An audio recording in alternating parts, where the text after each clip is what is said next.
Terbukalah pintu tanpa kematian. Terbebaslah mereka yang mendengar dengan penuh keyakinan. Namo Sang Hyang Adibudaya, Namo Buddhaya.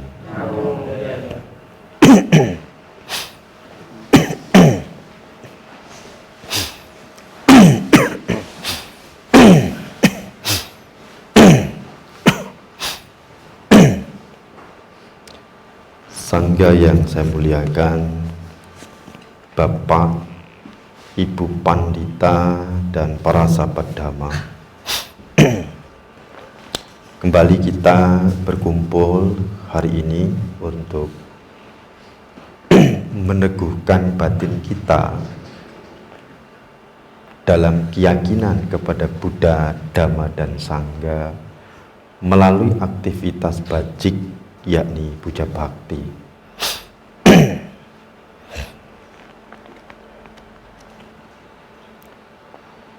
Di minggu yang lalu kita telah membahas bagian dari perlindungan ini pada bagian ketiga, yakni menemukan tiga permata dan memahami tentang tiga permata. Ini menjadi bagian penting, yakni pengetahuan-pengetahuan yang akan memperkuat keyakinan kita kepada tiga permata. Hal apa yang harus kita pahami berikutnya setelah kita menemukan tiga permata dan mengerti tentang tiga permata? Ini juga menjadi satu pertanyaan yang penting untuk menambah kembali pemahaman-pemahaman terhadap tiga permata. Di tahapan-tahapan pengetahuan tentang keyakinan kepada tiga permata ini berbeda-beda. Berbeda-beda. Inilah yang akan saya kupas, yakni jenis-jenis tiga permata. Ketika kita bicara tentang jenis-jenis tiga permata, ini berarti ada beberapa pemahaman tentang tiga permata itu sendiri. Pemahaman ini dalam hal memahami tiga permata ini sangat bergantung pada tingkat keyakinan kita, sehingga di dalam praktek mereka berbeda-beda. Keyakinan ini bergantung pada pengetahuan masing-masing individu. Nanti kita bisa melihat kita ini pada tahap jenis pemahaman tiga permata yang mana. Nah, ini nanti bisa kita lihat. Jadi,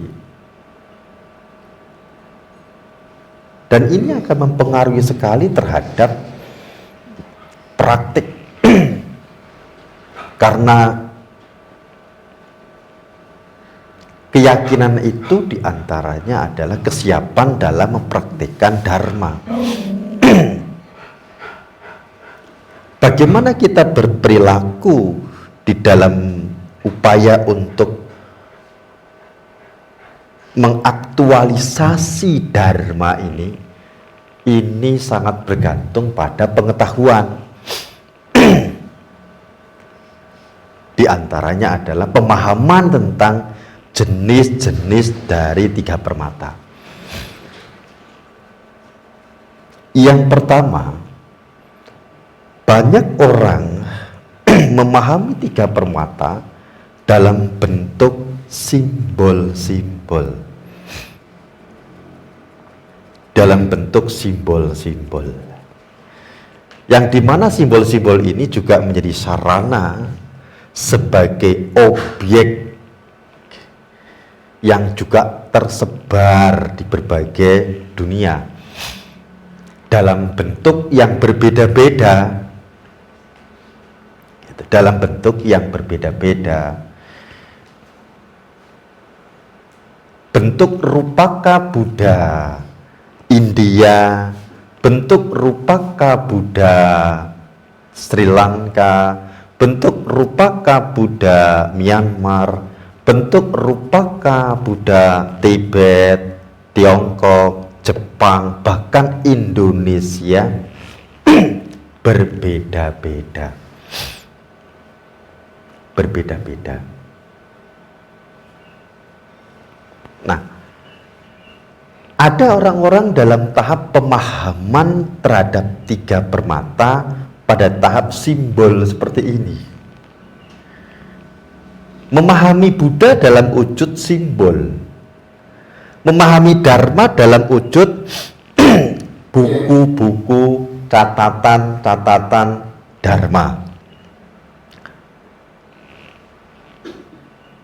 Memahami Sangha dalam wujud simbol-simbol apa yang dikenakan oleh Sangha.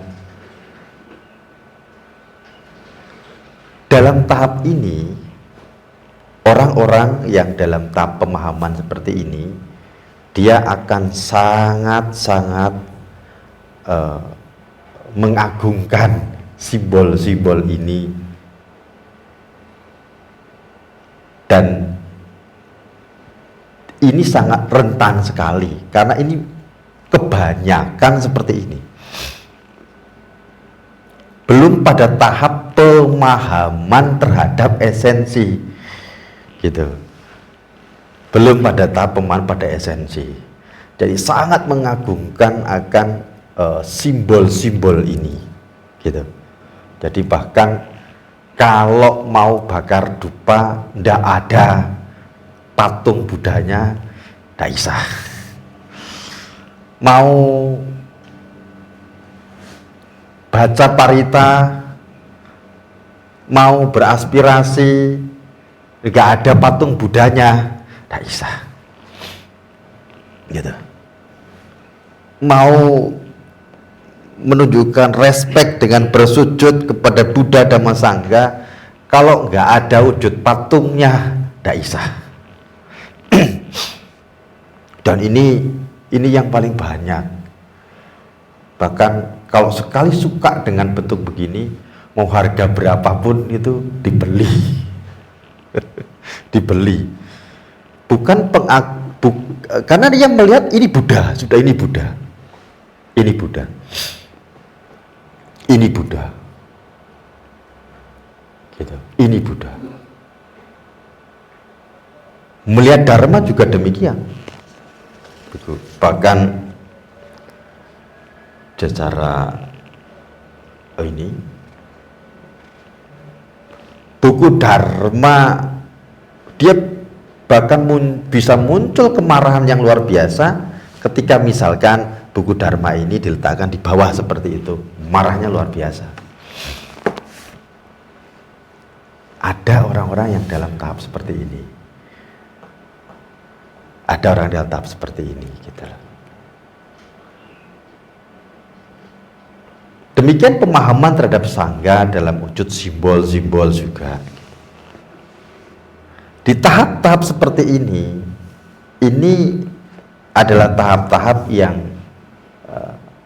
umumnya umat Buddha, dia memahami dalam respek itu melalui simbol-simbol seperti ini, dalam berbagai simbol seperti ini. Dan disinilah sebenarnya kemudian pendekatan-pendekatan budaya itu dilakukan.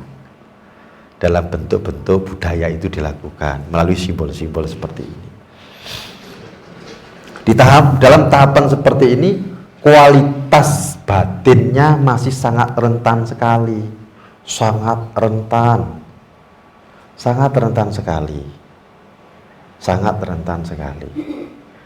karena tidak memiliki pemahaman secara esensi, sehingga akan ada, jika tidak di tahap berikutnya, ia bisa pada tahap pemberhalaan.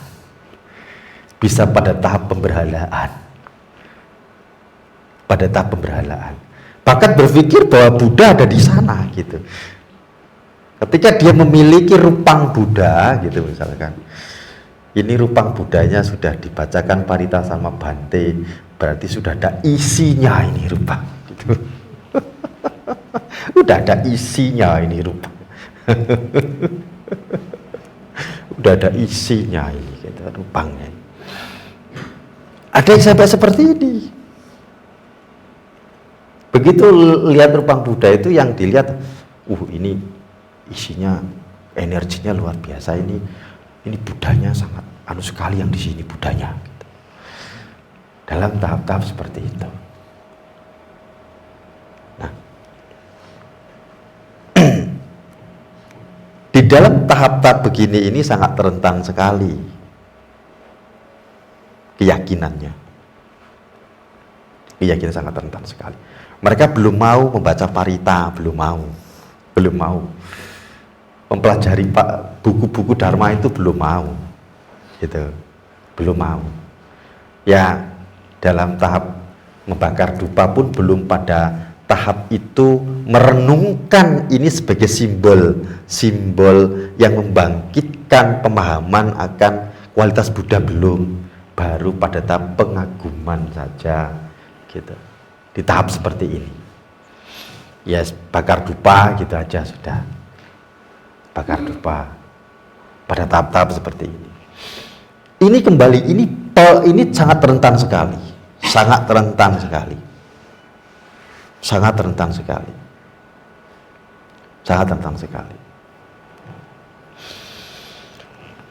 Dalam tahap pemahaman berikutnya, ini lebih melihat tiga permata dalam bentuk manifestasi.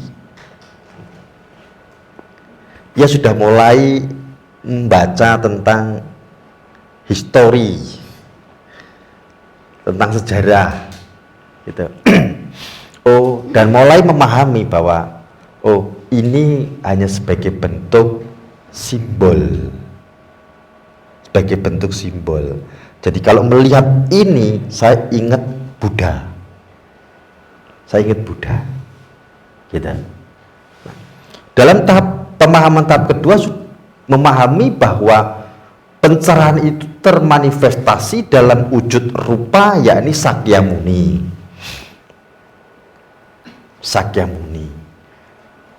Dhamma adalah apa yang diajarkan oleh Buddha Sakyamuni. Sangga dalam hal ini dipahami adalah para siswa yang mencapai pencerahan.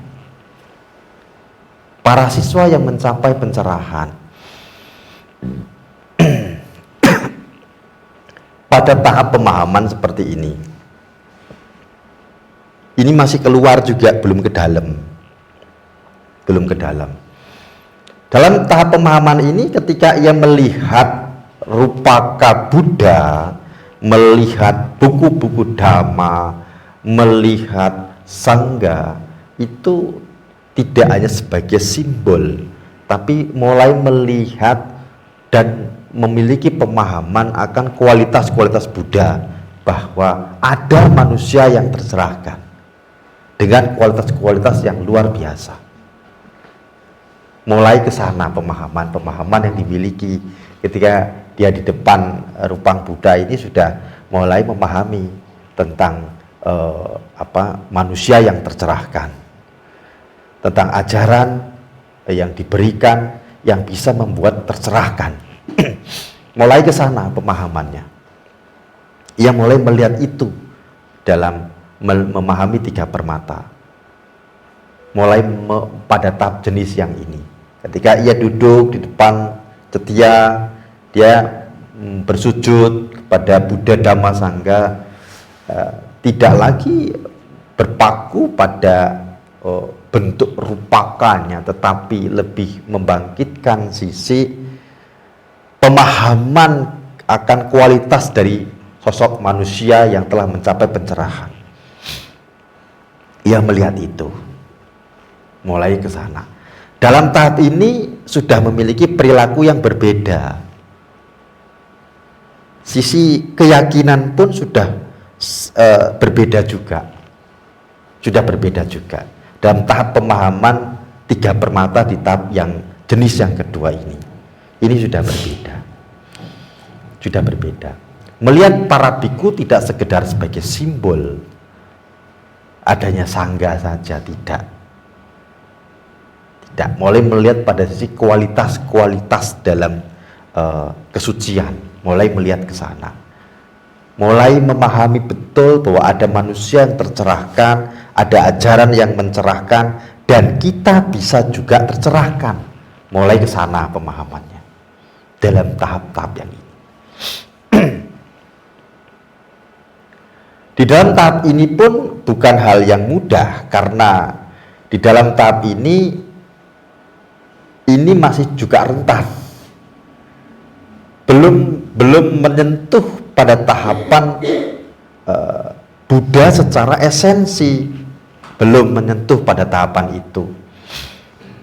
Sehingga pada tahapan ini mereka belum masuk ke dalam latihan biasanya. Kalau di tahap yang pertama mereka baru dalam tahap sembahyang. Pokoknya sembahyang saja. Pada tahap ini mereka sudah berbuat baik.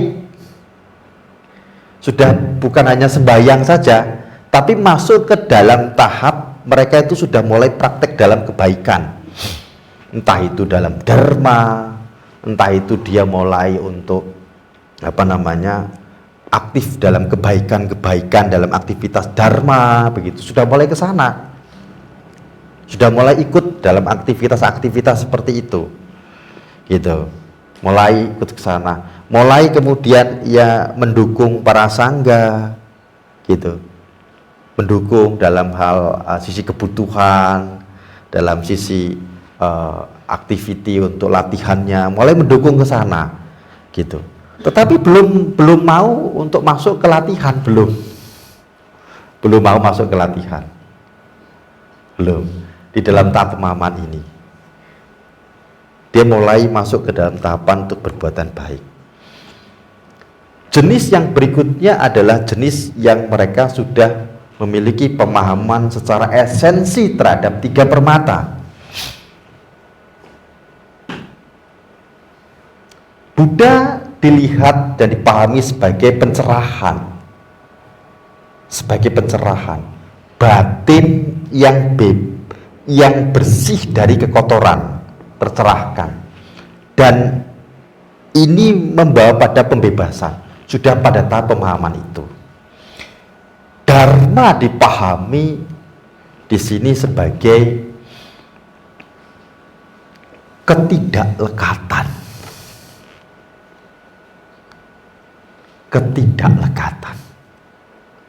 Dharma dipahami sebagai ketidaklekatan, praktek dalam ketidaklekatan. Sangga dipahami sebagai kesucian dalam pemahaman, yakni buah dari praktek ketidaklekatan. Sudah masuk ke tahap ini. Di dalam tahap yang ketiga ini, ia sudah mulai tidak hanya sekedar berbuat baik dalam sisi sosial, mendukung wihara, mendukung para biku, tidak hanya pada tahap ini. Dia sudah mulai masuk ke dalam latihan, karena memahami tiga permata Buddha Dhamma Sangha tidak di luar dirinya lagi, sudah di dalam. Bahwa Buddha itu adalah batin yang tercerahkan, yang memiliki kebebasan dari apa? Penderitaan. Bagaimana untuk ini? Ya, ini mempraktekkan ketidaklekatan. Buah-buah ini adalah sangga. Dalam praktek ketidaklekatan, ini adalah sangga, yaitu buahnya pencerahan. Sudah dalam tahap ini, mereka sudah mulai masuk ke dalam latihan. Kalau sudah dalam tahap pemahaman, karena memahami Buddha, Dhamma, Sangga sudah pada tahap pemahaman esensi.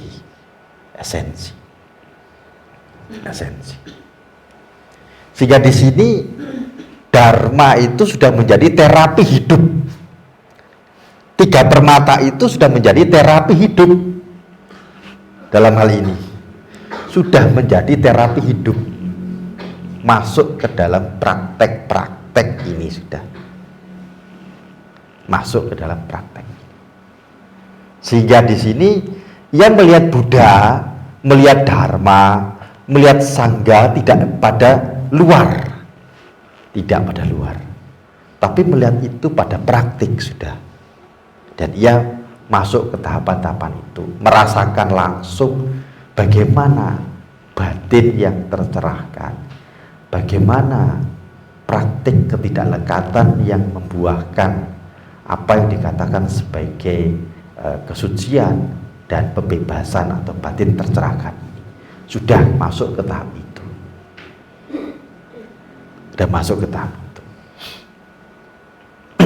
Lebih dalam lagi, ia kemudian masuk ke dalam pemahaman 3 permata ini dalam esensi tunggal. Dalam esensi tunggal ini, pemahamannya ini bahwa 3 permata itu adalah welas asih dan kebijaksanaan.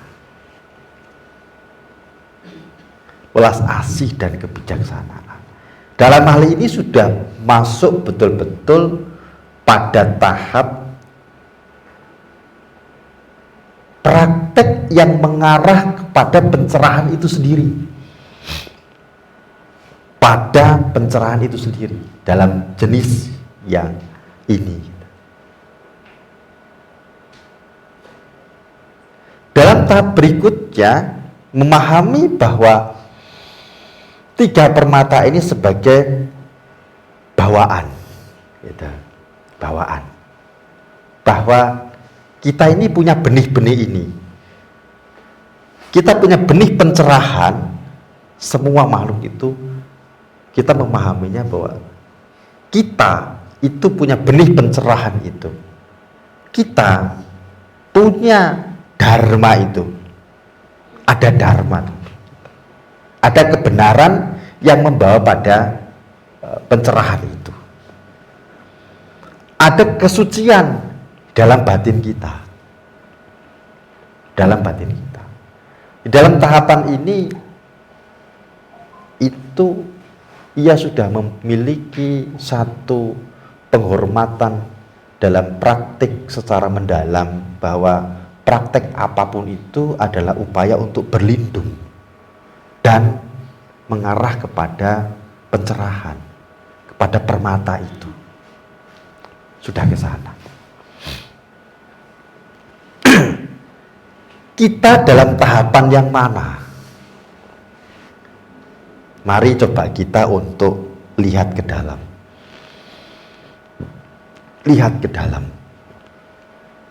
Apakah tahapan-tahap ini adalah tahapan-tahapan yang mengatakan rendah dan tinggi? Tidak juga demikian. Karena tentu ini proses bagaimana seseorang itu memahami 3 permata.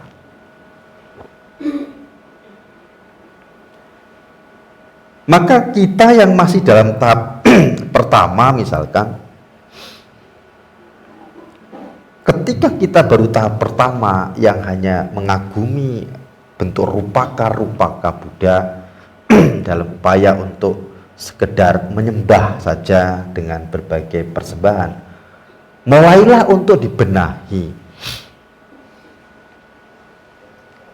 pemahamannya tidak lagi memberikan persembahan itu dengan cara sendiri, gitu loh, dengan cara-cara sendiri yang tentu masih didasari pengetahuan yang sangat lekat dengan pandangan keliru, sehingga perlu dibenahi, gitu. Dalam hal ini, ketika mempersembahkan dupa, apa yang harus diucapkan? Harus paham. Tidak sekedar kemudian dengan bahasa sendiri, menggunakan yang didasari dengan pengetahuan yang masih lekat dengan pandangan keliru. Akhirnya berulang-ulang yang dilakukan itu adalah kekeliruan. Maka ketika kita menyadari dalam tahap ini, mulai bertanya, apa sih yang harus dilakukan? Bahkan bukannya secara tubuh tetapi secara mental. Ketika kita itu berada di hadapan Rupaka Buddha, apa yang harus dilakukan? Apa sih yang diucapkan? Gitu. Ketika kita memegang dupa, pelita dan yang apa sih yang diucapkan? Apa yang diucapkan? Ini menjadi bagian penting. Ini menjadi bagian penting. Jadi dirubah. Jadi kalau mungkin biasanya doanya sendiri, gitu kan, kan menganggap di situ ada Buddha, gitu kan. Buddha beri saya perlindungan, Buddha mohon beri saya rezeki dan kesehatan, gitu kan. Dalam pemahaman ini bisa kecewa berkali-kali nanti, gitu. Mulai dirubah. Dalam tahap pemahaman ini dirubah. Tidak begitu. Tidak. Bahwa membakar dupa di hadapan Rupaka Buddha ini bentuk respek, hormat terhadap apa? Pencerahan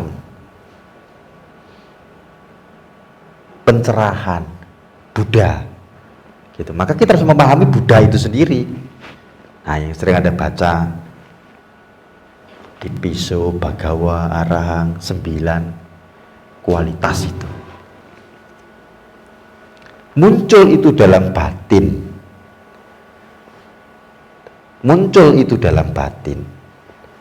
maka itu menjadi bentuk penghormatan. Bahwa mempersembahkan ini sebagai bentuk penghormatan.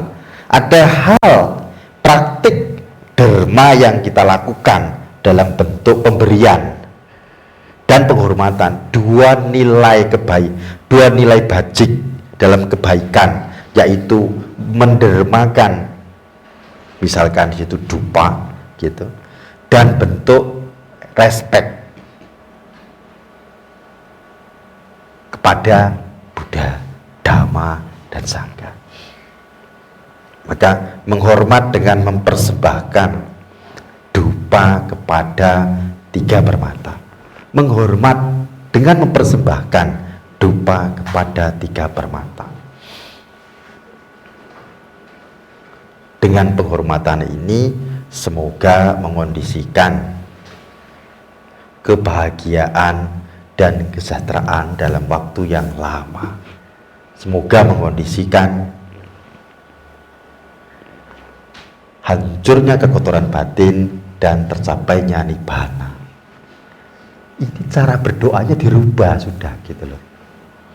Jadi kita berharap bahwa semoga dengan dari kebajikan dalam penghormatan ini, melalui persembahan ini, gitu, dari apa yang kita berikan sebagai bentuk penghormatan kepada permata ini, gitu, ini mengondisikan kesejahteraan, rezekinya mudah, gitu loh, kesehatan, ya kekayaan, karir dan sebagainya, gitu, mudah, kebahagiaan batin. Bukan hanya di sana saja, yang ini berupa hal-hal duniawi, tetapi juga hancurnya kekotoran batin, yakni mencapai nibbana. Jadi dengan ini mengkondisikan kita nanti mudah memahami tentang kekotoran-kekotoran batin. Ini caranya gitu. Jika kita dalam tahap ini mulai ke sana, tidak lagi berpikir bahwa oh ada Buddha di sini, di Rupang ini ada Buddhanya. Tidak lagi berpikir seperti itu. Ini hal yang sangat-sangat penting untuk dipahami. Ketika mulai dalam tahapan seperti ini, dengan bertambahnya pengetahuan, maka akan bisa masuk ke dalam jenis yang berikutnya. Mulai melihat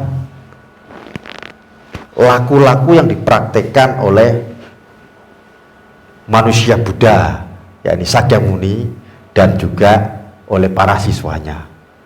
Mulai melihat ke sana Buddha Dhammanya dalam tahap yang kedua ini, dalam bentuk manifestasi wujud sebagai manusia Buddha. Mulai ke sana bahwa Buddha itu bukan patung gitu loh. Bukan patung, bukan. Mulai melihat ke sana. Lebih jauh lagi tadi masuk ke dalam pemahaman esensi, sudah masuk dalam praktek. Pada tahapan esensi ini, bahkan minum pun menjadi praktek perlindungan. Makan pun menjadi praktek perlindungan. Duduk pun menjadi praktek perlindungan. Makan pun di sana akan melihat Buddha, Dhamma, Sangha. Minum pun akan melihat Buddha, Dhamma, dan Sangha. Duduk pun memperhatikan nafas akan melihat Buddha, Dhamma, dan Sangha.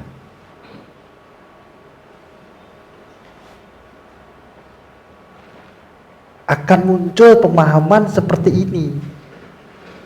Sampai tahap pemahaman seperti ini. Sehingga Buddha, Dhamma, dan Sangha dalam tahap ini tidak jauh dalam keseharian. Tidak jauh dalam keseharian. Bahkan praktek Dharma itu bukan lagi hanya sekedar diwihara. Bukan lagi hanya sekedar ketika waktu-waktu Anda jeda untuk melakukan puja bakti, tapi dalam laku aktivitas sehari-hari, dalam bekerja dan aktivitas apapun, dalam aktivitas apapun. Ini pemahaman yang sangat penting sekali. Maka mari kita tingkatkan dengan melihat sekarang ini kita ya, ini pada tahap pemahaman jenis pemahaman permata yang mana. Kalau yang awal ya tadi, segera Anda rubah cara-cara penghormatannya tadi. Rubah gitu. Sudah mulai harus terarah gitu, terarah, tidak sekedar menggunakan rumusan 3C, cung, cep gitu. Tidak sekedar menggunakan rumusan itu, tetapi sudah mulai dengan pemahaman ini bentuk penghormatan, bentuk persembahan. Penghormatan dengan mempersembahkan. Nah, sudah mulai aspirasi ini jelas. Aspirasi jelas gitu. Sudah mulai jelas. Sehingga ketika Anda melakukan pelimpahan jasa, tidak lagi juga berpikir bahwa nanti dengan sangga ini akan menolong para makhluk-makhluk peta gitu. Tidak lagi begitu, bahwa Anda berbuat baik untuk dilimpahkan kepada makhluk peta,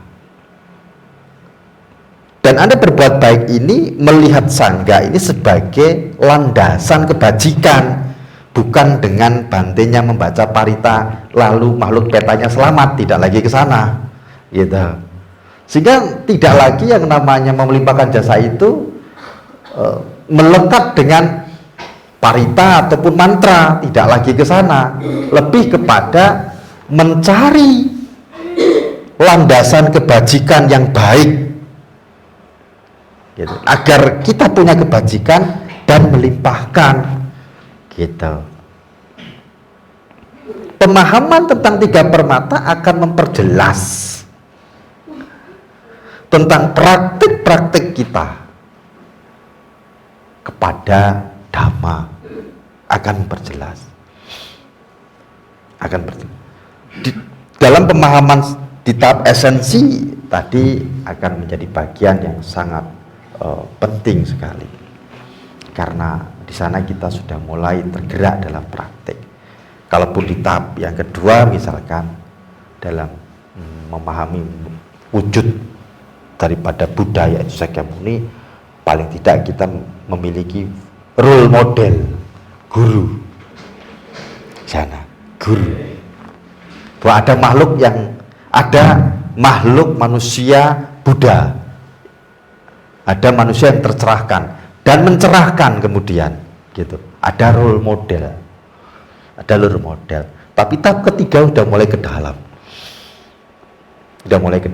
mendorong diri kita pada esensi, pada esensi. Di tahap mana kita ini sangat memberikan satu penegasan terhadap keyakinan kita. Pengetahuan semakin berkembang, keyakinan semakin kokoh, maka akan semakin jelas pemahaman terhadap tiga permatanya. Semakin jelas. Semakin jelas. Dalam hal ini mulai melihat, dan di dalam tahap ini mulai punya pengalaman-pengalaman Dharma.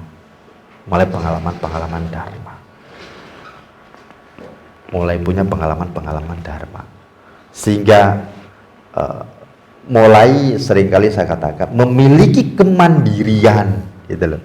Tidak lagi ada kebergantungan, karena kita mengerti apa yang harus kita lakukan. Dalam tahap ini kita mengerti bahwa karma itu kita yang mengendalikan.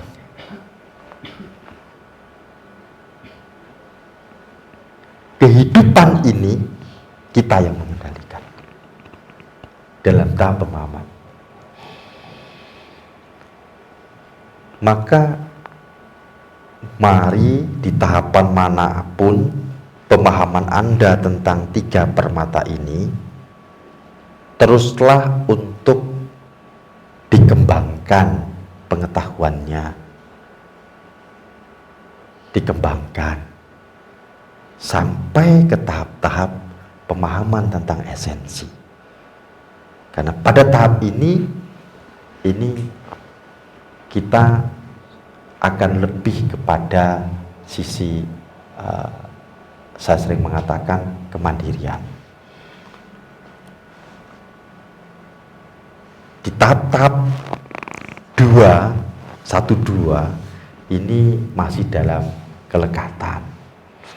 Di tahap yang kedua itu orang masih dalam tahap bahkan lebih kepada mazhab, lebih kepada kelompok nanti, lebih masih melekat pada hal-hal seperti itu, gitu, pada hal seperti itu. Tapi ketika sudah dalam tahap esensi, melihatlah hal-hal seperti itu sebagai budaya dan metode yang justru memperkaya pemahaman-pemahaman kita di dalam mengaktualisasikan Dharma, Nah, untuk ke tahap ini tentu perlu menambah energi, baik waktu, gitu, kesungguhan dalam terus meningkatkan pengetahuan. Tidak ada cara lain. Tidak ada cara lain. Terus ke sana. Jadi jenis-jenis 3 permata ini merupakan tahapan kualitas batin seseorang di dalam memahami 3 permata itu sendiri.